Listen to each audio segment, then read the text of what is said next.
Hello, thanks for being in a new video. This time I have the unboxing of the Xiaomi Redmi 13C. Let's get started.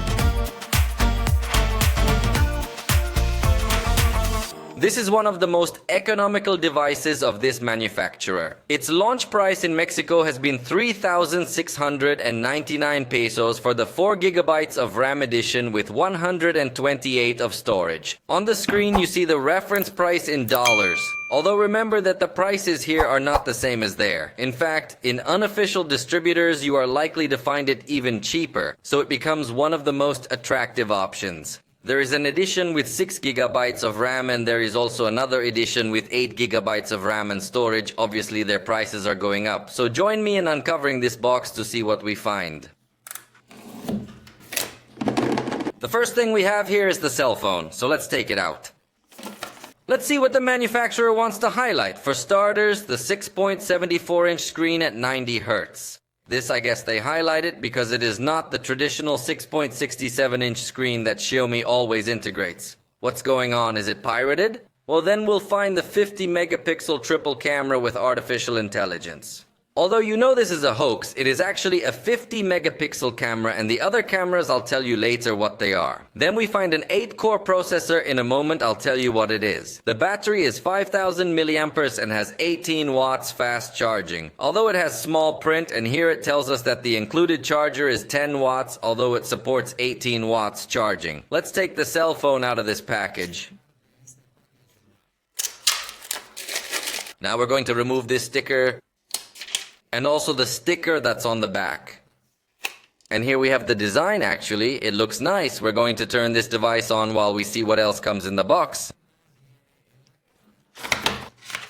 And notice that we find the tool to remove the tray on the back here, and if we open this little box we find the paper slips of a lifetime, but notice that apparently it doesn't come with a case included. That's pretty strange for a Xiaomi device.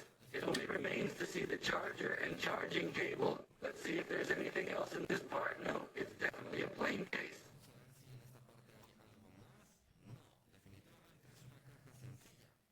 The charger is a mere 10 watts as we already anticipated, although the device supports 18 watts charging, but you have to buy the more powerful charger separately. It comes with USB-A port on this side, and obviously the cable will have USB-C on the other end. Quite an odd decision on Xiaomi's part not to incorporate the fastest charger that this cell phone supports. So that's what we have over here.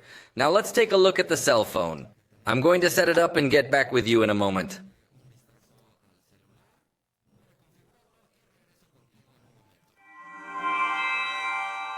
And that's it. I've got this phone set up so we can take a look at its specs. Right now, what strikes me the most is the size of the bezels. It looks like a galaxy. It weighs 192 grams and is 8.09 millimeters thick. In this aspect, it does stand out. It is a very nice device from the back and from the side. The screen has a diagonal of 6.74 inches with HD plus resolution. 90 Hz in its refresh rate and is protected with Gorilla Glass 3. I think it's a pretty straightforward screen. In fact, its viewing angles are not very good, as you may realize. Rotating the device from some side, you can see that it loses quite a bit of brightness. It has a single speaker on the bottom, so it doesn't stand out much in the sound department, but at this price virtually no cell phone does. The front camera is 8 megapixels with f-aperture 2.0. And here I have the preview of this camera before taking the picture. Obviously it looks very dark and with an overexposed result on the back, but as I take the picture the back improves a little bit, although the area that was in shadows, which is my face, is still quite dark.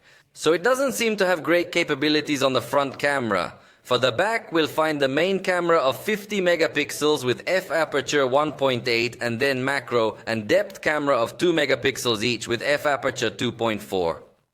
Let's review some results. This is the photograph with the main camera, and I think it comes out well in terms of color and level of detail. Next, I took a picture with zoom 2x, and it still seems to have good detail, although I think it no longer retains optical quality. And the maximum zoom is 10x, which I think for the price is fine, although obviously not the highlight. Now watch, this is the result I took with the macro camera. It's a good result, although with the main camera it comes out a better result in terms of color, and it's practically the same level of detail. Therefore, the macro camera does not seem very useful to me because it is not able to give us a better result than the main camera. In this case, I applied a zoom 2x on the main camera and it comes out very well. And finally, we have here the portrait photography to see if the depth camera is well used, and it seems that it is. It gets to detect the foreground well enough to keep it in focus, blurring the background. So I think the result is positive in portrait photography. The video recording can be in full HD at 30 frames per second. I think it fulfills what one expects from a cell phone of this price. Note that it comes with Android 13 and MIUI in its 14th edition. Its battery is 5000 milliamperes and supports 18 watts charge, although the charger included in the box is 10 watts, as I had already told you. So it doesn't get to stand out much in charging, and the battery is what you would expect from such a device. It has a fingerprint reader on the side. This is something that might stand out in a low-cost device. And there are versions of 128 or 256 gigabytes of storage. In this case, I have the 128th edition, and I think we still have enough space. I think for the price it's fine, although obviously the 256 edition would be more recommended, but it's more expensive. And there are also 4, 6 or 8 gigabyte RAM versions. In this case, I have the 4 edition with 2 virtual ones. And the processor is MediaTek's Helio G. To finish this, let's do a test with this benchmark to more or less get an idea of the performance that this processor can give us. Although we have already tested it in other devices of past generations, and it gives us a very similar performance to the Snapdragon 680. They are almost equivalent. So, at this price, I think it's a good processor. Let's wait for the test to finish and come back to give you the result. And that's it, we've got the results here. 431 points on single core and 1257 on multi-core. I think that confirms that this is a powerful enough device to have a good experience for the vast majority of users. Obviously, it's not going to be a device focused on high-performance gaming or anything like that, but for simple applications and games or with simple graphic configuration, it's going to work well. For now, that's all for this video. I hope you liked it. If you did, you know you can tell us about it, and we'll see you next time.